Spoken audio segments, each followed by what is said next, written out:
अरे रुको तो, मुझे देखने तो दो। आप लोग पूछ क्या रहे हो? मुझे मालूम है कि मैंने डिमांड वीडियोस की सीरीज चला रखी है। जो स्टूडेंट्स डिमांड कर रहे हैं, जिस वीडियो के लिए डिमांड कर रहे हैं, जो क्वेश्चन के लिए डिमांड कर रहे हैं, मैं उस क्वेश्चन के वीडियोस बना के भेज रहा हूँ। मुझे मालूम है कि आपको ये बात मालूम है, लेकिन जरा मुझे देख तो लेने दो कि आप लोग पूछना क्या चाहते हैं। अच्छा, आप लोग लॉन्ग डिवीजन मेथड से स्क्वायर रूट निकालना पूछ रहे हैं। अभी मैं आपको बताने वाला हूँ। आपने सुना होगा कि 2 मिनट में मैगी बन जाती है, लेकिन क्या आज तक 2 मिनट में कभी मैगी बनी? नहीं। लेकिन आज मैं 2 मिनट में आपको स्क्वायर रूट, वो भी लॉन्ग डिवीजन मेथड से सिखाने वाला हूँ। चलिए निकाल लीजिए कॉपी पेन और स्टार्ट करते हैं। 1 सेकंड के लिए आप जरा रुकिए और जरा देखिए, क्या आपने लाइक और सब्सक्राइब नहीं किया? अभी करिए, अभी बिल्कुल देख के आइए। करिए करिए, कर दिया होगा। चलिए आइए, आते हैं लॉन्ग डिवीजन मेथड से स्क्वायर रूट निकालना। मान लीजिए कि एक नंबर लिखा है 196।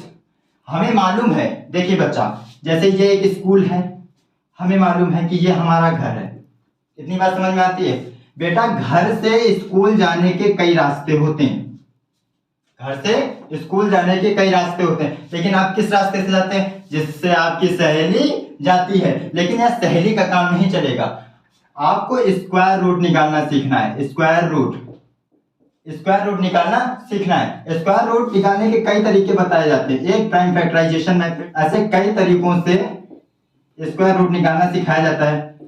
लेकिन आपको प्राइम फैक्टराइजेशन मेथड आता होगा कि प्राइम फैक्टराइजेशन मेथड से स्क्वायर रूट कैसे निकालते हैं। लेकिन आज हम लोग सीखेंगे कि लॉन्ग डिवीजन मेथड से स्क्वायर रूट कैसे निकालते हैं। चलिए आते हैं, जरा समझिएगा।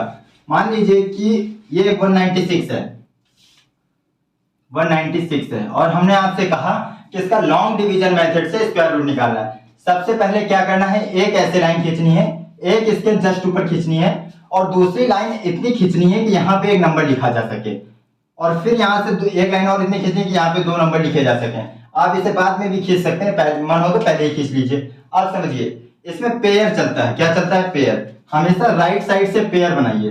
पेयर में कितनी चीजें होती हैं? 3 होती हैं कि 4? अरे गधों, पेयर में 3 नहीं होती, 4 नहीं होती, पेयर में चीजें होती हैं 2। कितनी होती हैं? 2। तो लास्ट से पेयर बनाइए। 2 पेयर बन गया। अब इसके बाद लास्ट वाला हो सकता है जो इधर लेफ्ट साइड डिजिट बचेगी, हो सकता है पेयर बन जाए, हो सकता है अकेली रह जाए। अगर अकेली रह जाए तो भी कोई दिक्कत नहीं है, अगर पेयर बन जाए तो भी दिक्कत नहीं। अब मेरी बात समझिए, आपने लाइन खींचना सीख ली। कैसे खींचते हैं? जस्ट ऊपर एक खींचना है, इसके बाद इतनी दूर खींचना है कि यहाँ पे एक नंबर और लिखा जा सके, और फिर दूसरी यहाँ पे खींचना है कि यहाँ पे 2 नंबर लिखे जा सके, एक यहाँ पे और एक यहाँ पे। फिर लास्ट से क्या करना है? पेयर बनाना है। आपने 2 स्टेप सीख लिए। अब देखिए क्या करते हैं। जो इधर है, जो पहला अंक लिखा है, हो सकता है ये पेयर में, हो सकता है 9। एक अंक ऐसा यहां लिखना है, वही यहां लिखना है जो इससे ज्यादा ना हो। एक अंक यहां लिखना है, वही यहां लिखना है, और उनका आपस में करना है मल्टीप्लाई, जिससे कि वो ज्यादा ना हो। अरे जरा सोचिए तो, अगर हमने यहाँ पे 2 लिख दिया और यहाँ भी 2 लिख देंगे, मल्टीप्लाई करेंगे, 4 ज्यादा हो जाएगा ना, मतलब 2 नहीं लिख सकते हैं। फिर से समझिएगा, एक अंक यहाँ लिखना है, वही यहाँ लिखना है, और आपस का दोनों में करना है मल्टीप्लाई, और इस अंक से ज्यादा नहीं होना चाहिए। हमने लिखा यहाँ पे 1, क्या लिख दिया? 1 को लिखा यहाँ। 1 का 1 में कराओगे, 1 से ज्यादा नहीं होगा। फिर क्या करेंगे? सब्ट्रैक्ट कर लेंगे। 1 में से बन गया, कुछ नहीं बचा। क्या नहीं बचा? कुछ नहीं बचा। इसके बाद ध्यान रखना, जो यहाँ अंक लेते हैं वही क्या करते हैं? जोड़ देते हैं। आ जाएगा 2। कितना आ जाएगा? 2। मेरी बात समझिएगा। फिर उतार देंगे दूसरा पेयर। क्या उतार देंगे? दूसरा पेयर। अब एक अंक ऐसा यहां लिखना है, वही यहां लिखना है, और लिखने के बाद मल्टीप्लाई करना है, पहले नहीं। एक अंक यहां लिखेंगे, वही यहां लिखेंगे, और मल्टीप्लाई करेंगे, वो इससे ज्यादा नहीं होना चाहिए। सपोज दैट हमने यहाँ 3 लिख दिया। मेरी बात समझिएगा, 3 लिख दिया। यहाँ भी क्या लिख दिया? 3 लिख दिया। तो 3 3 जा 9, 3 2 जा 6, कितना हो गया? 3 3 जा 9, 3 2 जा 6, 96। अभी तो बहुत कम है, जरा 4 रख के देखते हैं, क्या 4 ज्यादा हो जाएगा? यहाँ पे हमने 4 रख लिया, फिर यहाँ भी 4 रखा। 4 का पूरे में मल्टीप्लाई करें। याद रखिएगा, जो अंक यहाँ रखते हैं वही यहाँ रखते हैं, फिर इस पूरे अंक का पूरे में करा देते हैं मल्टीप्लाई। 4 का 4 में करोगे 16 आएगा, 4 का 2 में करोगे 8 आएगा, 8 में 1 जोड़ोगे 9 आएगा, पूरा कट गया। तो इस तरह से इस संख्या का जो स्क्वायर रूट था, 196 का जो स्क्वायर रूट था, वो लॉन्ग डिवीजन मेथड से हमने निकाल के देख लिया। ऑलरेडी हमें याद था कि 196 का जो स्क्वायर रूट होगा वो 14 होगा, लेकिन हमने लॉन्ग डिवीजन मेथड से आपको निकालना सिखाया है। एक जरा क्वेश्चन और समझिएगा, क्या देखिएगा जरा, मान लीजिए कि एक नंबर है 3125, हमने कहा कि इसका लॉन्ग डिवीजन मेथड से परफेक्ट स्क्वायर निकाल के दिखाइए। जरा देखिएगा क्या करना है, सबसे पहले ऐसे लाइन खींचनी है, एक ऊपर खींचनी है, फिर एक इतनी नीचे खींचनी कि यहाँ पे एक डिजिट लिख सकें। लास्ट से बनाइए पेयर, ये बन गया, ये बन गया, बन गया। अच्छा यहाँ पे अकेली डिजिट नहीं बची, इसके पहले वाले सवाल में एक डिजिट बची थी। अब एक नंबर ऐसा यहाँ लिखना है, वही यहाँ लिखना है, उन दोनों का आपस में कराना है मल्टीप्लाई, और वो इससे ज्यादा नहीं होना चाहिए। सपोज दैट आपने यहाँ 6 लिखा, यहाँ भी 6 लिखेंगे, 6 का 6 में कराएंगे मल्टीप्लाई, वो 31 से ज्यादा हो जाएगा, क्योंकि 6 का कितना होता है 36, इसलिए हम लिखेंगे 5, जो कि 31 से ज्यादा नहीं होगा। 5 5 जो हो जाएगा 25, 31 में से 25 जाएगा, कितना बचेगा 6 बचेगा, बचेगा कि नहीं। फिर इसके बाद क्या करना, जो यहाँ लिखते हैं वही जोड़ देते हैं। मेरी बात समझ में आती है ना, जो यहाँ लिखा जाता है वही जोड़ दिया जाता है, तो आ जाएगा 10। कितना आ गया 10। इसके बाद दूसरा पेयर उतारिए, उतार लिया।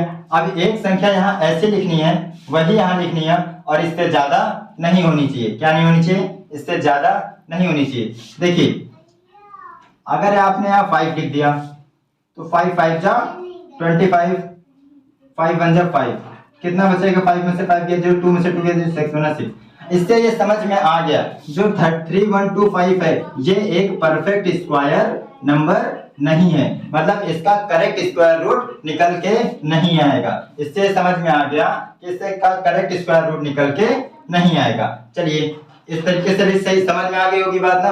अब एक क्वेश्चन और समझते हैं, इतनी याद हो गया ना। अब जरा समझिए, अब एक अंक डेसिमल वाला समझ लीजिए। कैसा समझ लीजिए, डेसिमल।